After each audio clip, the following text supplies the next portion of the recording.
All right, welcome to Mission 6, Part 2 review. So we're gonna go ahead and start on this problem, and on yours, you'll be able to move these bars over. But on mine, I'm not able to do that because mine's on paper.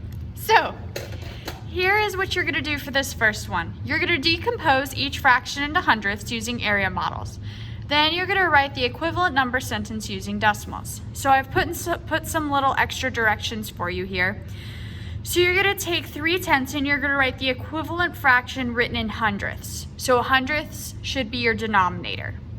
You're gonna write a decimal that's equivalent to 3/10, and you're gonna write a decimal that's equivalent to the answer in the blue box.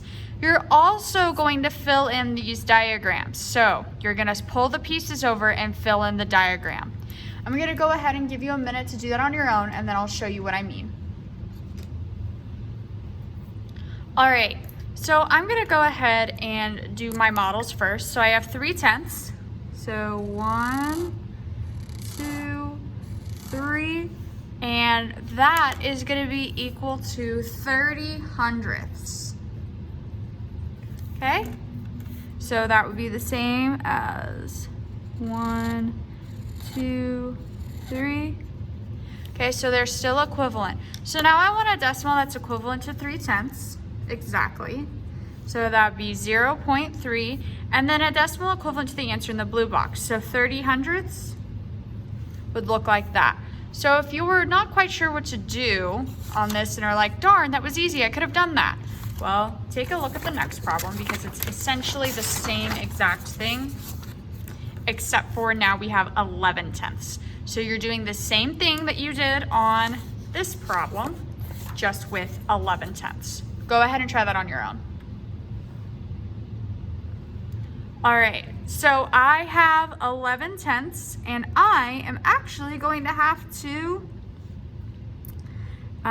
fill in this whole thing because that's one whole, so that'd be 10/10.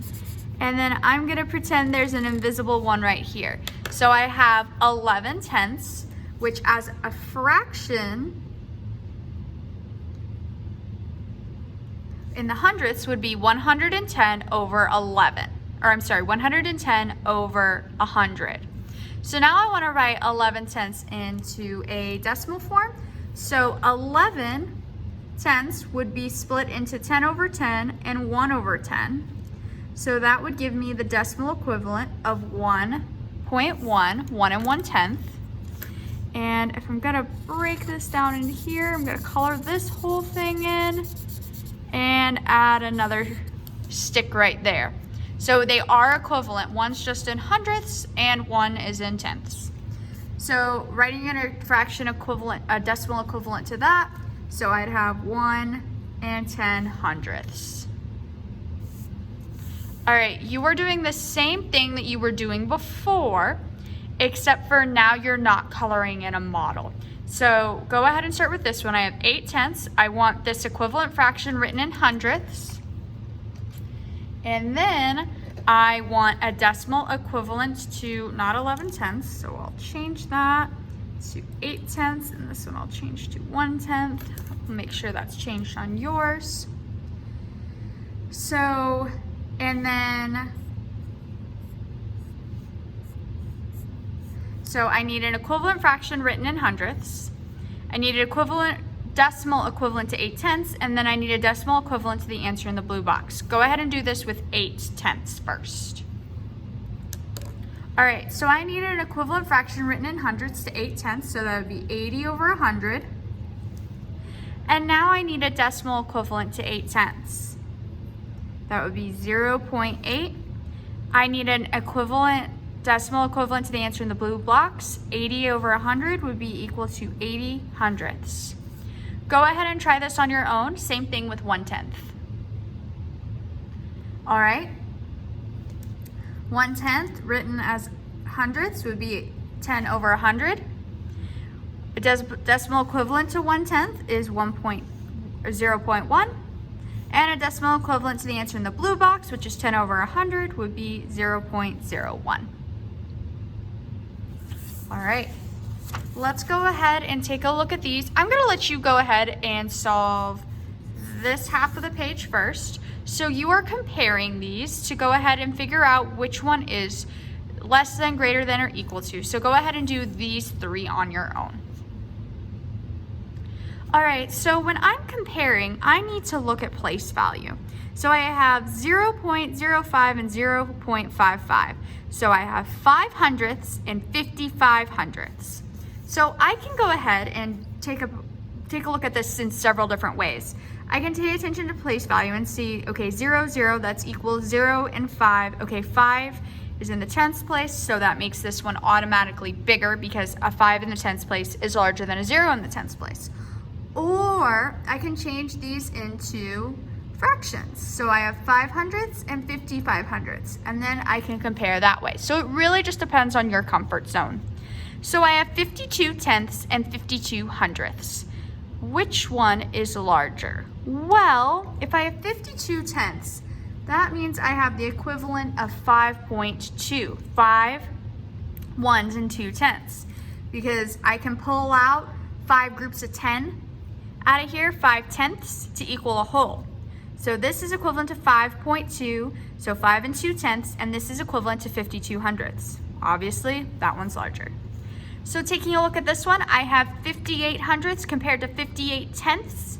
0.58, that looks like it's gonna pull out to be the whole number of 5 and 8 tenths. Same situation as before, 58 hundredths compared to 5 and 8 tenths. This one is gonna be larger. All right, go ahead and solve these last 3 on your own. All right, so I have 0.7 compared to 0.70, so 7 tenths compared to 7 hundredths.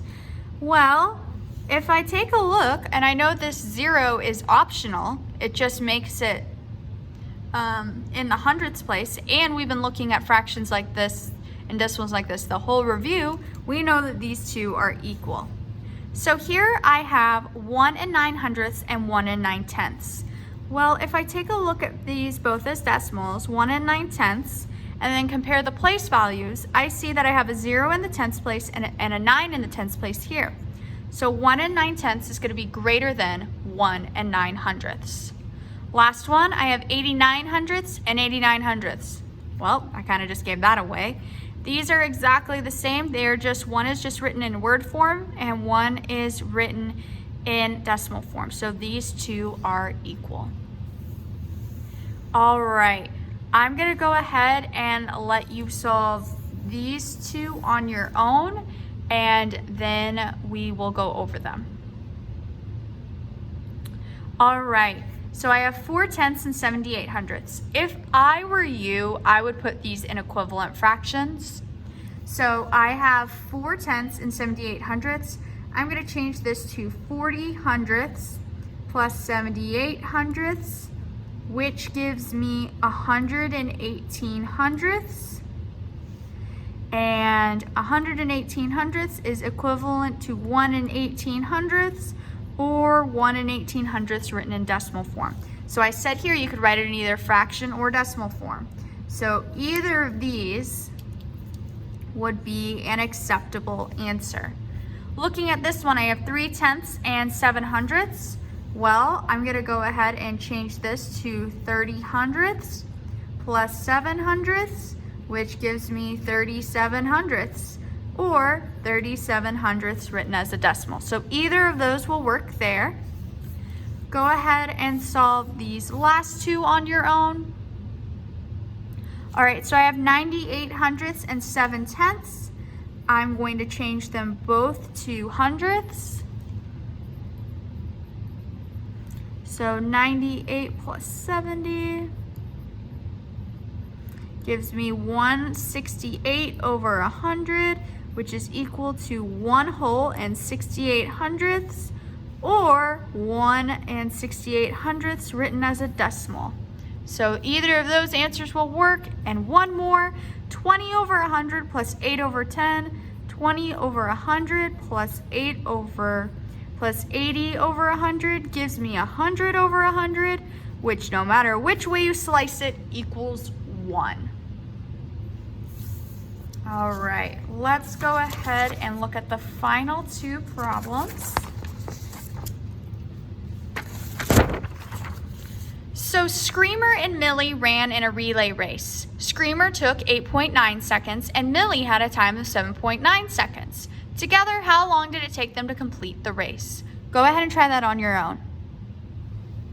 So Zern showed us a very complicated way to add decimals, but I showed you in another video a much simpler way. Going ahead and stacking these.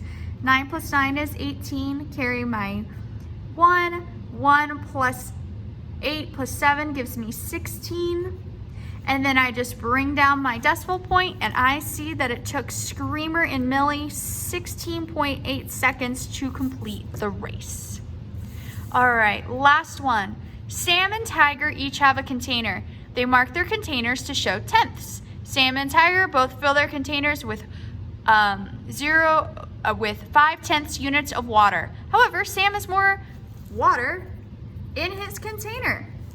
Explain how this is possible. We've done a problem like this before. Try this on your own.